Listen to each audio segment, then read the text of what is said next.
película que se llamó 300, pero yo me he basado en este título porque voy a hablarte de 300 hombres que hicieron historia en una época difícil. Toque al que está a la par suya y dígale: prepárate porque vas a hacer historia en momentos difíciles. ¿Cuántos creen eso que acaba de decir? Yo creo que la mejor versión de ti va a salir en los momentos difíciles. Dios, escúcheme bien, usó en un tiempo difícil a un hombre llamado Gedeón para cambiar las circunstancias, para cambiar lo que estaba sucediendo ahí. Yo tengo la impresión de que Dios en tiempos difíciles siempre anda buscando a un valiente. Dios siempre usará los tiempos difíciles para llamar tu atención. A mí me parece hermoso saber que en los tiempos difíciles Dios está buscando llamar nuestra atención. Quiero llevarte a la escritura y rápidamente puedas leer con nosotros estos versículos. Los madianitas trataban con crueldad. Este es el escenario de lo que vamos a hablar hoy. Los madianitas trataban con crueldad a los israelitas, por lo que los israelitas tuvieron que construir escondites en las montañas. Se escondían en cuevas y en lugares difíciles de encontrar. Tenían que hacerlo porque los madianitas y otra gente del oriente venían y destruían sus cultivos. Esa gente acampaba en la tierra de los israelitas y destruían todas, ¿cuántas? Todas las cosechas de la región hasta llegar a Gaza, y no dejaban comida para los israelitas. Tampoco les dejaban ni una oveja, ni un buey, ni un burro, ni... Ay. Los madianitas venían a acampar con todas sus familias y animales, y eran tantos, ¿cuántos eran? Que parecían una plaga de langostas, y lo destruían. Mire cómo dice la Biblia: todo. No se podía contar cuánta gente ni cuántos camellos había en ese pueblo enemigo. El pueblo de Israel, mire el escenario, el pueblo de Israel se empobreció por culpa de los madianitas. Ahí yo puedo ver que no es Dios el que empobrece. ¿Alguien está conmigo? Dios no los empobreció. Los madianitas los empobrecieron, y por culpa de ellos estaban desesperados. Pidieron llorando al Señor que les ayudara. Pidieron, dice la escritura, pidieron. Bueno, sigue, hay más, ¿verdad? Después el ángel del Señor fue a donde estaba un hombre llamado Gedeón. El ángel se sentó bajo el roble que estaba en Ofra. Ese árbol era de Joás, el papá de Gedeón, de la familia de Abiezer. Gedeón estaba limpiando el trigo a escondidas en el lugar donde se pisaba la uva. Qué extraño, limpiando el trigo en el lugar donde se pisaba la uva para hacer el vino. Gedeón estaba allí para poder esconder el trigo. Mira el poder de la semilla. Gedeón entendía que el que tenía la semilla tenía el poder de cosechar.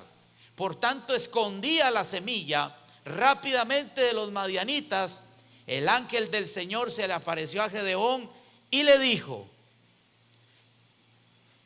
que el Señor esté contigo, buen guerrero.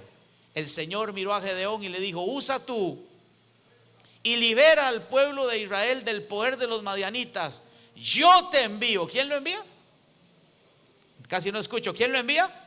Yo te envío a que los salves. Y Gedeón respondió: perdón, Señor, pero ¿cómo puedo salvar a Israel? Mi familia es la más débil de todas las familias de Manasés, y yo soy el más joven de todos. El Señor le dijo: no importa tus atestados, no importa quién eres tú, no importa cómo es tu familia, yo estaré contigo.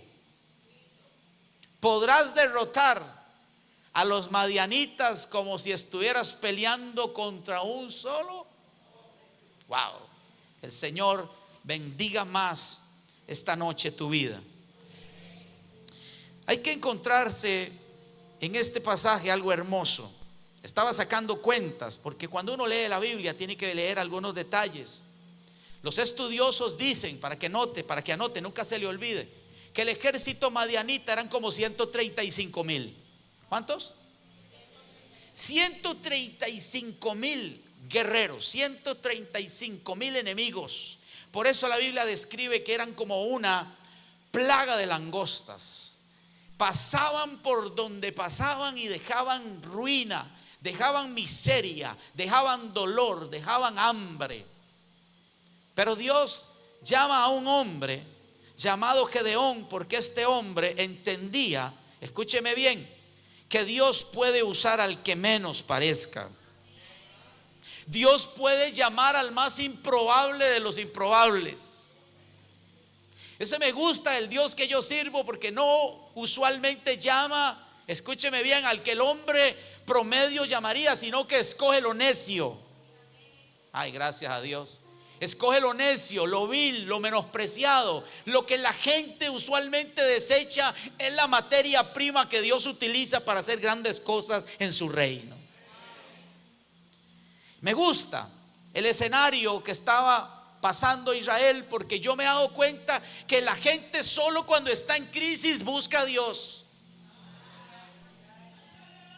Solo cuando tiene hambre, solo cuando hay necesidad física por una enfermedad, solo cuando nos tocan algo, usualmente es cuando buscamos a Dios. A Israel se le olvidó cuando estaba bien, Luis, se le olvidó que Dios existía. Porque hay mucha gente que cuando está bien se le olvida que Dios existe. Pero Dios estaba gestando un plan. Alguien diga conmigo, Dios siempre tiene un plan. 135,000 hombres. Y el mensaje se llama ¿cómo? 300. 300 hombres vencieron 135,000. Me puse a hacer unos porcentajes con Juan Carlos, y debe decirle que Dios, para vencer a sus enemigos, no ocupó ni el 1% de los guerreros que él tiene. Si usted hace el número de conversión, no te da un 1%. Creo que nos daba 0.022. Ni siquiera llega al 0.5%. Déjeme darle otro dato para que no se le olvide este mensaje. Por cada hombre que Israel tenía, de esos 300, cada hombre tenía que pelear con 450. Ahora sí le sonó. Imagínense como que yo llame a Juanca, llame aquí a Pablo, que un guerrero. Pablo es un guerrero.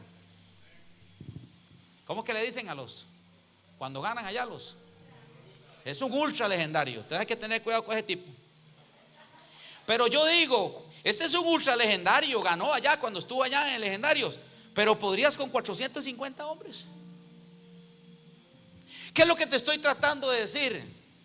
Que cuando los números se vean muy difíciles, cuando las circunstancias atenten contra toda lógica, cuando usted piense que todo está perdido, agárrese de la fe en Dios para ver cosas sobrenaturales que nunca habías visto.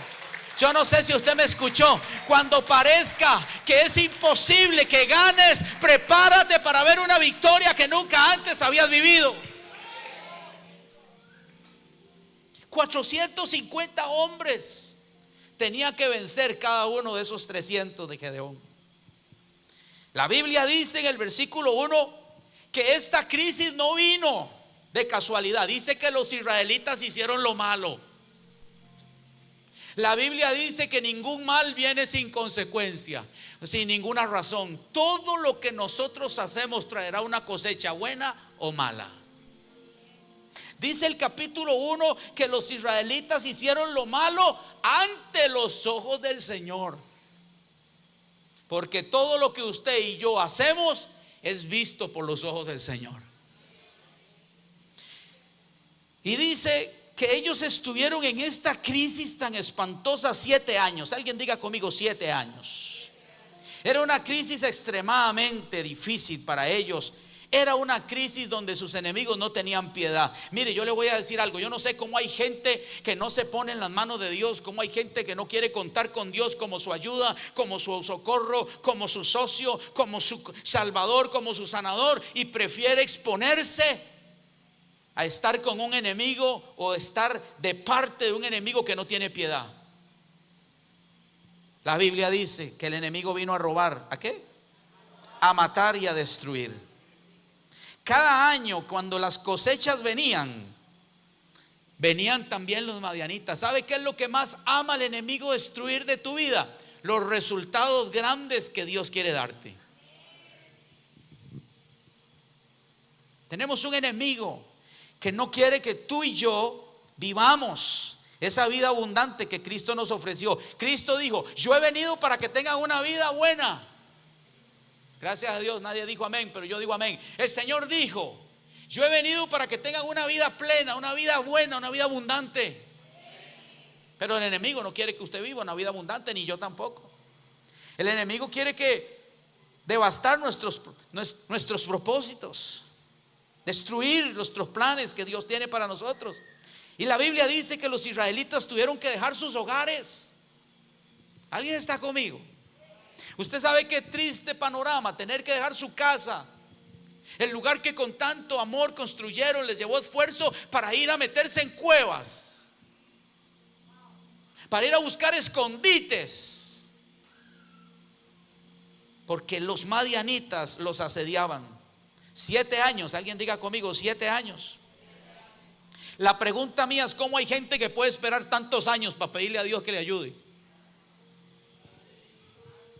¿Me escuchó? ¿Cómo hay gente que se espera tanto tiempo para llamar a Dios en una crisis? 7 años esperaron.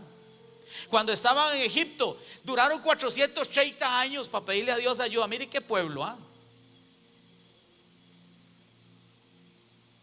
Diga conmigo, ¿por qué esperar tanto? Porque probablemente ellos trataron de resolverlo a su manera. Dijeron: mientras nos escondamos en cuevas y haya uno que otro por ahí, como Gedeón, que logre guardar un poco de trigo, con eso sobrevivimos. Pero no era el plan de Dios que ellos vivieran sobreviviendo. Dios no quiere que usted sobreviva, Dios quiere que usted tenga una vida buena. El versículo 6 nos dice que empobrecieron por causa de Madián. ¿Cuántas veces han llegado a nuestra vida circunstancias difíciles y no nos detenemos a presionarnos y a cuestionarnos por qué están viniendo tantas cosas difíciles en nuestra vida? ¿Sabes por qué? Porque pensamos que nosotros lo podemos manejar con nuestra propia cuenta. Cada experiencia de tu vida es una prueba. Y cada prueba en la vida de un hombre de Dios está siempre diseñado para acercarnos a Dios. Nunca para que te alejes, sino para que te acerques. Cuando lleguen tiempos difíciles, hay que volver nuestros ojos al Señor. Diga conmigo amén. Wow. Dios anhela estar en el centro de tu vida. Gracias a Dios, como 5 lo dijeron. Dios anhela estar en el centro de tu vida. Dios desea hacerse cargo de tus problemas. Dios desea sacarte adelante. Dios desea ser tu protector, tu defensa. Dios dijo: yo soy tu abogado. Y si estás enfermo, Él dice: yo soy tu sanador. Y si estás en problemas, Él dice: muchos son los problemas, las angustias, las aflicciones del justo, pero de todas yo te voy a sacar adelante. ¿Alguien está conmigo? Un hombre llamado C.S. Lewis dijo una frase que anoté aquí, me gustó. Dice: Dios nos susurra en nuestros placeres, habla en nuestra conciencia, pero grita en medio de nuestros dolores. Es como un megáfono que despierta a un mundo sordo. A veces Dios se vale de las circunstancias difíciles para llamar nuestra atención. Israel clamó a Dios. Diga conmigo: todo aquel que clama a Dios Él le va a responder. Él dijo: clama a mí y yo te. Tienes una crisis, clama a Dios. Tienes una circunstancia por cambiar, clama a Dios. ¿Quieres ver un mejor matrimonio? Clama a Dios. ¿Quieres vivir un avivamiento? Clama a Dios. ¿Quieres ver conversión en tu casa? Clama a Dios. Pero tengo que decir algo, iglesia. Estoy retado en los próximos días a hablar de la oración, porque me he dado cuenta que a mucha gente no le gusta orar. Y la única llave que yo conozco que Dios usa para contestar es el clamor de sus hijos.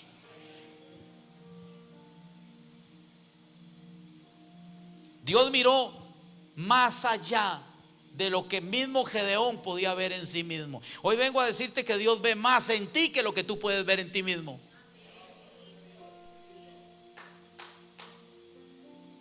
A veces nos vemos tan pequeños. Mire, hoy, ¿cuándo? Andaba en la montaña, porque yo estoy apasionado con lo que está sucediendo ahí. Fui con mi esposa, me embarrialé, fui por la calle, estuve viendo los muros, estuve hablando con los constructores, estuve haciendo preguntas, estuve dando como si fuera un ingeniero, directrices ahí, esto para allá, esto para acá. Pero estoy apasionado con lo que está pasando ahí. El domingo les voy a dar un reporte de cuánto hemos logrado recibir de ustedes para este proyecto. Pero alégrense, ya superamos los 9 millones, alégrense. Vamos, denle un aplauso a Dios. Estamos muy cerca, estamos muy cerca. Dios lo volvió a hacer. ¿Y sabe cuándo? Dios no necesita 33,000, Dios lo puede hacer con 300, Dios lo puede hacer con 1. Una vez más Dios me vuelve a demostrar que Él no se mueve donde hay muchos, ni que necesita a los muchos. Él siempre va a buscar a los necesarios. Dios miró más en Gedeón que lo que él mismo miraba en sí mismo. Lo maravilloso es que Gedeón se miraba pequeño, se miraba incapaz, pero Dios lo miraba como un guerrero. ¿Cómo? Hoy yo vengo a hablarle a los guerreros y las guerreras de Dios. No, dije, hoy traigo un mensaje para guerreros y guerreras de Dios. No es gente débil, no es gente que se puede subestimar, es gente que Dios ve con mucho respeto, porque si hay alguien que Dios sabe que va a hacer cosas grandes en este tiempo, es usted. No, dije, es usted, el hombre y la mujer a quien Dios quiere usar. Él mueve su misericordia cuando nosotros clamamos a Él. Dije, Dios mueve su misericordia cuando clamamos a Él. Dios, cuando llamó a Gedeón, nos enseña que Él ve más que lo que nosotros podemos ver en nosotros mismos. En el plan de Dios incluía un hombre que para muchos era un improbable, pero para Dios era la clave. Ay, qué lindo. En los planes de Dios tenía llamar a este muchacho Gedeón, como Dios en sus planes tenía llamarte a ti, escogerte a ti, enamorarse de ti. Ay, qué poquitos. Voy a volverlo a decir, Dios se enamoró de ti, te escogió, te llamó, se enamoró de ti desde que estabas en el vientre de tu madre. Te llamó para este tiempo. Aleluya. Vemos a Gedeón trillando un poco de trigo en un lugar que era para majar las uvas. Y eso siempre me gusta decirlo. Muchas veces nosotros podemos estar en el lugar incorrecto, y eso no quiere decir que Dios no nos pueda escoger aunque estemos en un lugar incorrecto. Yo no sé si a ustedes Dios los llamó porque nacieron en una iglesia y son padres, hijos de padres, pastores, apóstoles, profetas, pero yo andaba más perdido que Chiquita la Llorona cuando Dios me llamó. Tengo que decirle la verdad. Él me amaba a mí, pero yo no lo amaba a Él cuando Él me llamó. Es mentira que Dios te llamó cuando tú lo amabas a Él. Dice la Biblia que Dios nos amó cuando nosotros estábamos muertos en delitos y pecados. Dice, de tal manera amó Dios al mundo, y más de muchos de nosotros estábamos perdidos en el mundo. ¿Y Dios ya te amaba? Alguien siéntase amado hoy porque Dios te ama. Y si te amaba cuando andabas de maluco, ahora más que eres su hijo y su hija. Si te perdonó todos tus errores cuando andabas haciendo cosas malas, ¿cómo no te va a perdonar hoy si abogado tenemos para con Cristo, para con el Padre, a Jesucristo? Este Gedeón estaba escondiendo el trigo para desviar la atención de los madianitas. Es un espectáculo triste y lamentable ver que él tenía que esconder la semilla porque estaba lleno de frustración, de desánimo y de miedo. Y Dios estaba viéndolo ahí. Dios miraba cómo Gedeón era esforzado porque se levantaba temprano. ¿Qué dije? Dios siempre va a llamar a la gente que le gusta madrugar.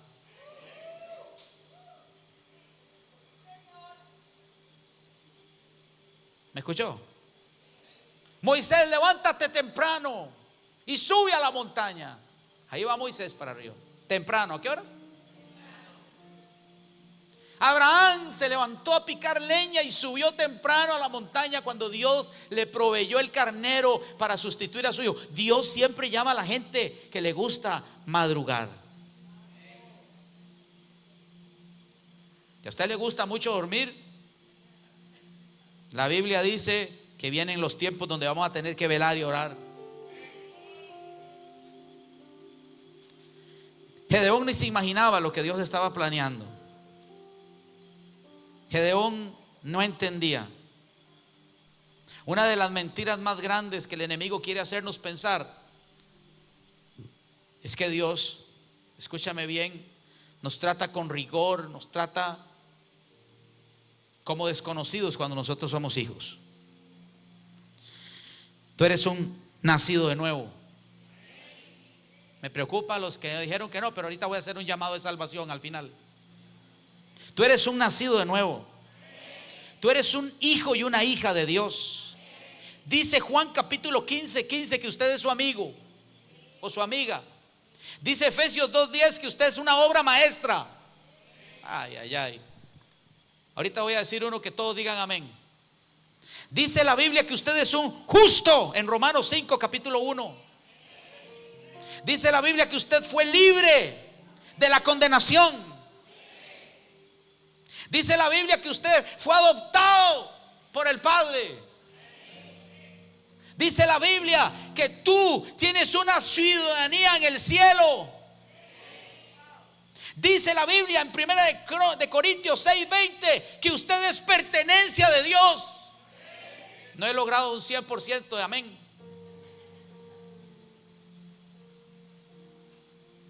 La Biblia dice que nada te puede separar del amor de Dios. Escúcheme bien, me gusta porque cuando Dios llamó a Gedeón, Dios utilizó algo para que él sintiera paz, para que él sintiera confort, para que él sintiera que era su temporada.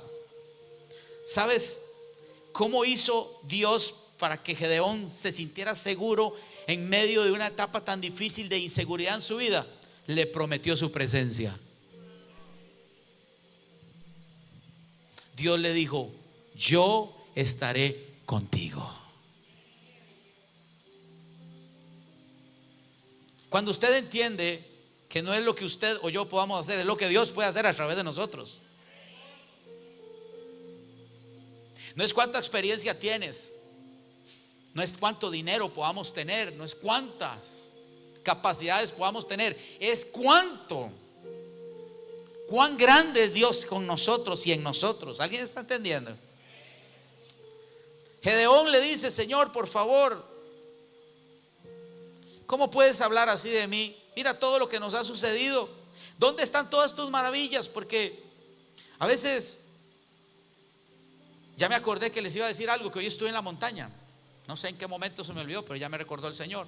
Estuve en la montaña y llegó uno de las personas que están ayudándonos a trabajar en el proyecto. Y él dice que las 2 veces que ha llegado a la montaña tiene visiones ahí. Dice que vio un templo muy grande. Dice que vio muchas personas entrando a ese lugar. Vio niños, vio mujeres, vio hombres, vio adoración, vio carros grandes, autobuses entrando, saliendo. Él no es de aquí, pero él lo cree. Él ha estado deseando por días visitar la iglesia un martes, porque él dice que él hace un tiempo dibujó un lugar que Dios le había enseñado que sería una iglesia que Dios utilizaría fuertemente en Alajuela para traer un avivamiento. Y resulta que las señas que él da del lugar que él dibujó hace 7 años. ¿Sabe cuántos años tiene esta iglesia? 7 años.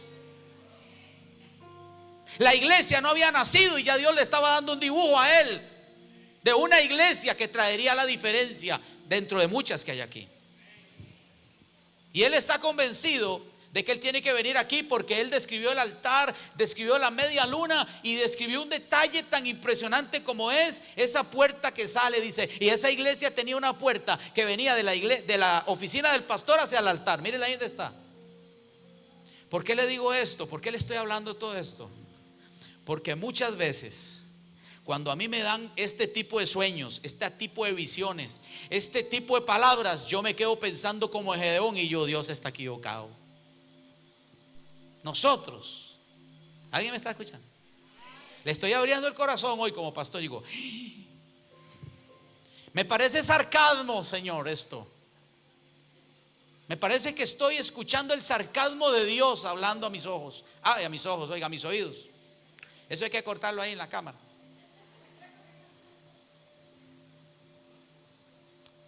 Dice la Biblia, pregúnteme, ¿qué dice la Biblia, pastor? Que Dios miró a los ojos a Gedeón, lo miró a la cara. Lo miró a la cara y le dijo, ve con tus fuerzas. Qué lindo cuando Dios nos habla mirándonos, sintiendo usted que Dios te está hablando a tus ojos. Ve con tus fuerzas. Tú tienes fuerza, libera a Israel del poder de Madián. No te envío yo. Es que mire, si Dios te envía lo vas a hacer. Voy de nuevo. Si Dios te está hablando de que tú eres un escogido, créalo, porque Dios te escogió para cosas grandes. Yo me imagino a Gedeón haciendo, igual que el pastor Graving, haciendo una ecuación. ¿Cómo puede ser? Miles, tanto. Si para hacer unos muros ha costado tanto, ¿cómo vamos a hacer el templo? ¿Alguien está conmigo? Porque eso me dice la cabeza a mí, la mente. Pero cuando uno ve este tipo de mensajes, a uno le levanta la fe, porque el primero que está siendo edificado soy yo. Mientras Gedeón está viendo todas las cosas que Dios le está hablando, Dios está viendo que Gedeón tiene un currículum impresionante. ¿Alguien está escuchando lo que acabo de decir? Usted está pensando, ¿y cómo? Hay tantos prejos y Dios dice que no los vamos a poder contar, y tantos matrimonios, y cómo vamos a hacer esto y aquello, y Dios dice, tenés un currículum impresionante, por eso lo voy a hacer contigo. ¿Alguien está escuchando lo que Dios le está hablando? Gedeón era el eslabón más débil de su familia, pero Dios decía, este es el guerrero más valiente que hay en esa familia. ¿Alguien está escuchando lo que Dios dice? Gedeón era el más joven de su familia, pero Dios dice, no necesito su experiencia. Yo lo único que necesito que él entienda es que yo voy con él, y lo que yo voy a hacer con él va a traer libertad, va a traer salvación, va a traer redención. Yo no sé si hay alguien aquí que le pueda dar un aplauso a Dios de todo lo que Dios va a hacer contigo.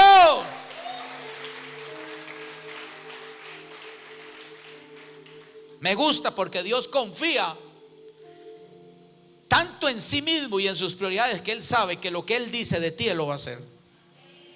Yo estaré contigo, le dijo. Y me gusta esto: derribarás a Madián como si fuera un solo hombre. Por cada hombre que Gedeón escogió, derrotaban a 450 como si fuera un solo. ¿Lo hizo Dios o no lo hizo? ¿Le estaba hablando Dios una palabra que cumpliría? ¿Sí o no? Sí. Dios le dice: Gedeón, por cada hombre tuyo, yo derribo a ese ejército como si fuera uno solo.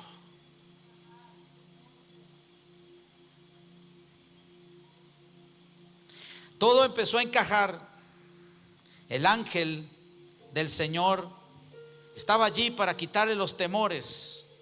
Estaba allí para hablarle a Gedeón de su propósito. Y Gedeón hace lo que en esta iglesia hicimos hace un rato: construyó un altar. En los próximos días estaré hablando de una palabra que escuchamos en Guatemala acerca del poder de levantarle un altar a Dios. ¿Por qué será que el Señor quiere un altar en esa montaña? Cuando escuches ese mensaje vas a entender por qué Dios siempre buscó que un hombre en la tierra levantara un altar.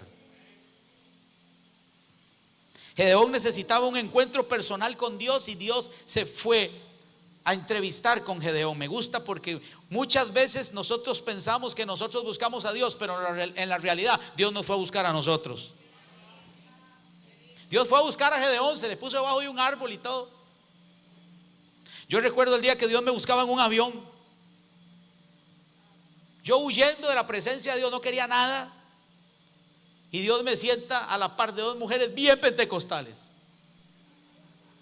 Venían de un congreso profético, con manto y todo, chofares y todas las cosas.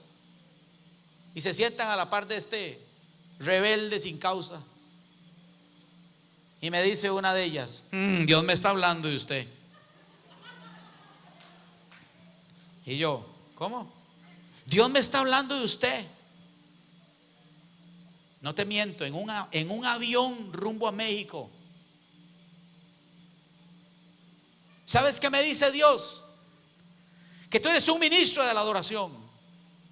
¿Sabes qué me dice Dios? Que tú eres un pastor. Y yo casi le hago wow, wow. En un avión. Fue impresionante porque esas señoras empezaron a orar por mí en el avión, levantando manos, hablando en lenguas y todo. Y yo quería que me tragara el sillón, el asiento. Yo decía: ¿qué? Todo el mundo volvía a ver. Y yo no sé si usted entiende lo que estoy diciendo. Por eso yo le digo a usted: yo no buscaba a Dios, Dios me buscaba a mí. Y estoy seguro que a cada uno de ustedes Dios le salió al encuentro antes de que cometieran un error. Antes de que las consecuencias fueran peores, Dios se apareció y te habló con amor y te atrajo a Él con cuerdas de amor. Alguien diga amén. Ahora le voy a decir algo que a mucha gente no le gusta, pero aquí lo tengo que decir porque este mensaje lleva también algunas exhortaciones para nosotros. Gedeón, antes de ser usado, ¿cómo? Gedeón, antes de ser usado por Dios para traer gloria a Israel, para traer libertad a Israel, para liberar a su propia familia que estaba también viviendo el oprobio de los madianitas, Gedeón tenía primero que poner cosas en orden en su propia casa. Santo, solo un santo escuché. Porque muchas veces queremos que Dios nos use, pero tenemos un desorden en nuestra vida. Queremos que Dios nos use en la iglesia, pero tenemos un desorden en la casa. Y la Biblia dice que nadie que no gobierne bien su casa, no puede gobernar en la iglesia de Dios, no puede. Y este Gedeón tenía varios problemitas en su casa. ¿Sabes por qué? Porque había mucha adoración a ídolos dentro de la casa de Gedeón. Su papá era un adorador de dioses paganos. Gedeón tuvo que limpiar primero el patio trasero de su casa para luego ir y limpiar a Israel de la peste que estaba atacándole. ¿Alguien me está escuchando? Su familia estaba rompiendo el primer y segundo mandamiento porque amaban los ídolos de Baal. La primera asignación del Señor fue decirle: mira, antes de que derribes ese ejército, vaya y derribe ese toro que tiene su papá ahí de Baal. ¿Alguien está escuchando? Ve y derríbalo. Era un toro especial que tenía 7 años. ¿Cuántos años tenía el toro? Y 7 años tenía la maldición que Israel estaba viviendo. Dios le dice: mira, yo te voy a usar, pero primero ve y sacrifica a ese ídolo, ve y destrúyelo. Y Gedeón, sin pensarlo 2 veces, fue y lo destruyó todo. ¿Qué hizo? Déjame decirte algo. Esto quiero que se lo aprenda, quiero que lo guarde en su corazón. La adoración que tú das en lo secreto te va a preparar para las cosas grandes que tú vas a hacer en público. Gedeón tuvo que ir a derribar un altar de Baal y levantar luego un altar para Dios. Y Dios se gozó de la ofrenda de Gedeón y Dios estuvo allí y le dijo: yo te espero para que tú levantes ese altar, porque siempre que se levante un altar, Dios responderá donde hay un altar. Alguien diga amén. No hay atajos, con Dios no hay atajos. Con Dios hay principios. Si hay algo que está causando en tu vida, escúchame bien, te estás aferrando a cosas que Dios no ve con agrado, destrúyelas. Entrégalas. Si hay pecado por allí con el que te estás familiarizando, vénselo, sacrifícalo y luego prepárate para ser usado por Dios de una manera sobrenatural. Dios, diga conmigo, Dios siempre va a honrar a los que le honran. Ese torito no era cualquier torito, ese torito era muy amado por el papá y por todo el pueblo de los de Baal. Y dice la Biblia que cuando Gedeón sacrificó, destruyó ese ídolo, todos los hombres de la ciudad, ¿cuántos? Todos los hombres de la ciudad le vinieron a decir: saca a tu hijo porque lo vamos a matar, le dijeron al papá.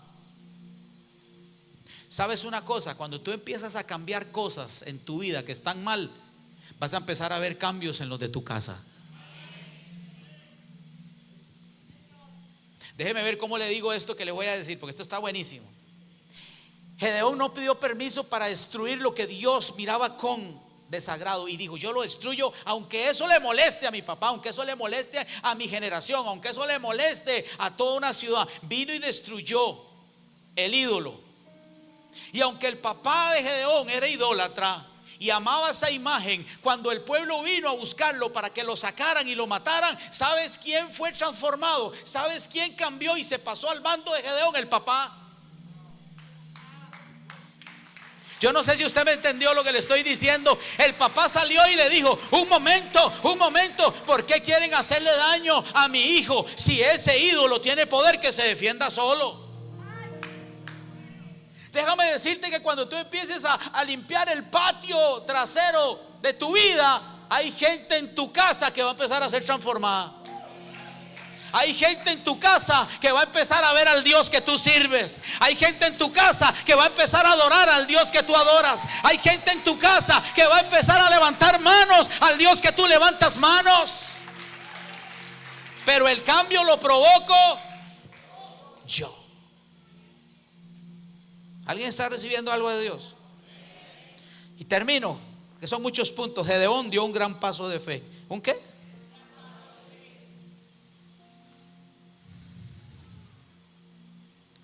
Dice la Biblia que el Espíritu del Señor envolvió a Gedeón. Cada vez que tú decides caminar con fe, el Espíritu de Dios te va a envolver. Mire, yo estoy feliz y contento de ver cómo Dios en esta iglesia respalda cada proyecto que nos da. Aunque muchos no crean en el proyecto, Dios cree en el proyecto. Hoy estaba allí y yo, ¿verdad?, viendo el panorama, viendo la cantidad de dinero que nos conlleva solamente hacer los muros. Una empresaria que estaba ahí decía: hay que ponerle adoquín a estos parqueos. Y yo pensando en echarle lastre, yo en mi humanidad digo: yo voy a echarle lastrecito. Pero la mujer que estaba ahí me dice: hay que ponerle adoquines. ¿Alguien está escuchando? Entonces yo empiezo a hacer números y digo: el adoquín es lo más caro. Es más caro que ponerle asfalto. Es más caro que chorrear con 15 centímetros de cemento. Y me dice la mujer: pero si ahí tenemos una fábrica de adoquines, nosotros podemos hacer. Como que Dios me estaba.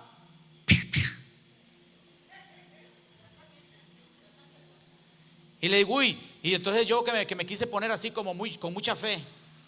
Le digo: uy, sí. Me dice: ahí tengo ya 45,000, ya produje 45,000, pastor. ¿Cierto o no? ¿Qué dijo eso? Dios puede hacer cosas grandes con pocos o de la nada. ¿Escuchó? Dios puede hacer cosas grandes con pocos o de la nada.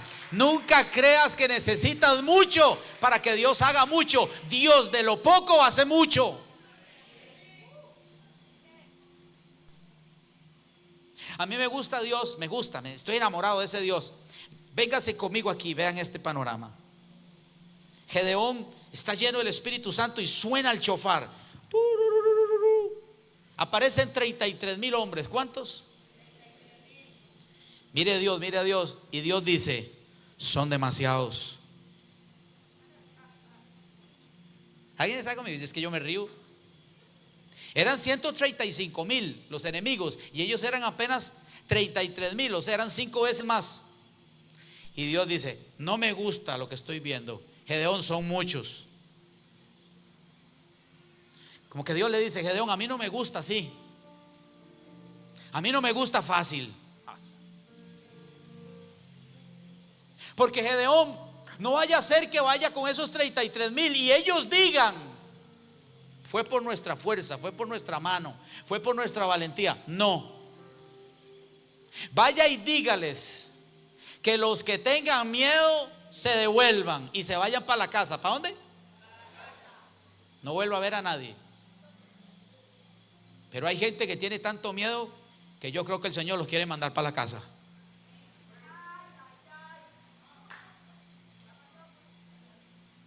Mándelos para la casa. Y entonces Gedeón, como es un hombre obediente, le dice al pueblo: dice Gedeón, pues si estos son guerreros, ¿qué son?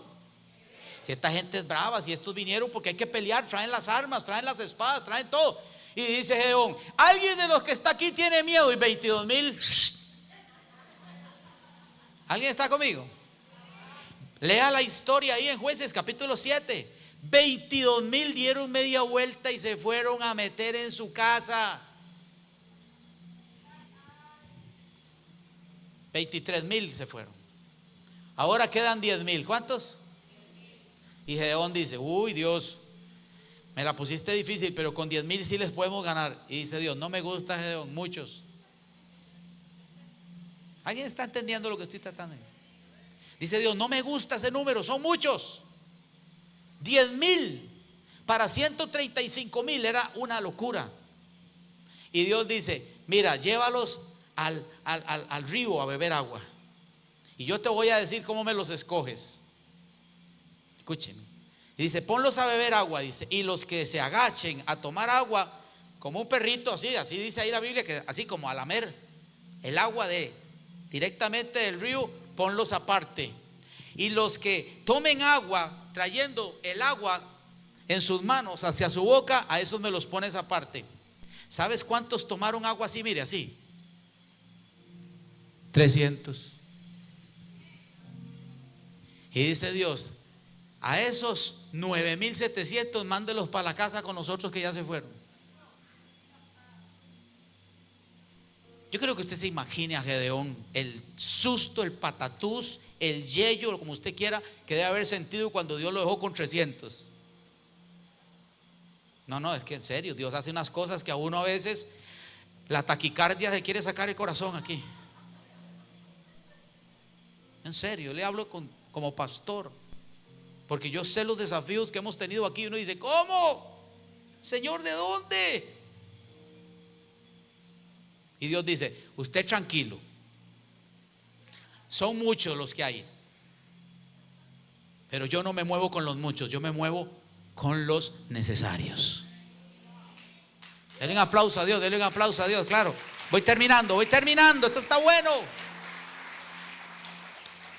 Termino con esto. ¿Por qué Dios descalificó a aquellos 9,700 que bebieron agua del río usando su boca, lamiendo el agua directamente? Porque ellos agacharon la cabeza. ¿Qué hicieron?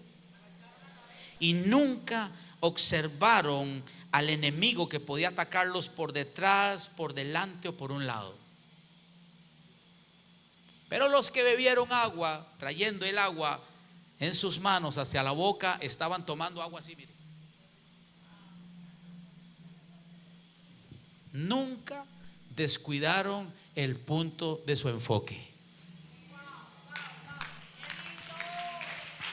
Yo no sé si usted siente a Dios, pero yo siento a Dios. Hoy yo vengo a hablarle a la gente que no pierde el enfoque. Hoy yo vengo a hablarle a la gente que tiene la fe puesta en el autor y consumador de la fe. El que sabe que lo que Dios dijo lo va a hacer. El que sabe que si tenés un Dios grande, es Dios grande, va a actuar con gloria, con poder, con milagros, con señales. Yo vengo a hablarle a gente que no le tenga miedo a los desafíos de Dios. Por eso Dios escogió a 300 de 33,000 por la forma de mirar. Entonces quiero decir esto: tu forma de mirar puede descalificarte o tu forma de mirar puede calificarte. Siempre que usted tenga la mirada enfocada en Dios y en lo que Dios puede hacer, tú serás un arma poderosa en las manos del Señor. Póngase de pie, póngase de pie. Yo no sé si esta palabra le bendijo a alguien, pero yo soy el primero que me siento edificado. ¿Sabe por qué? Porque estoy en esos momentos donde tengo que poner mi mirada en el Señor, donde el Señor me dice: no te fijes en los números, no te fijes en las multitudes, que yo para alimentar a 5,000 lo hice con 3 panecillos y con 2 peces.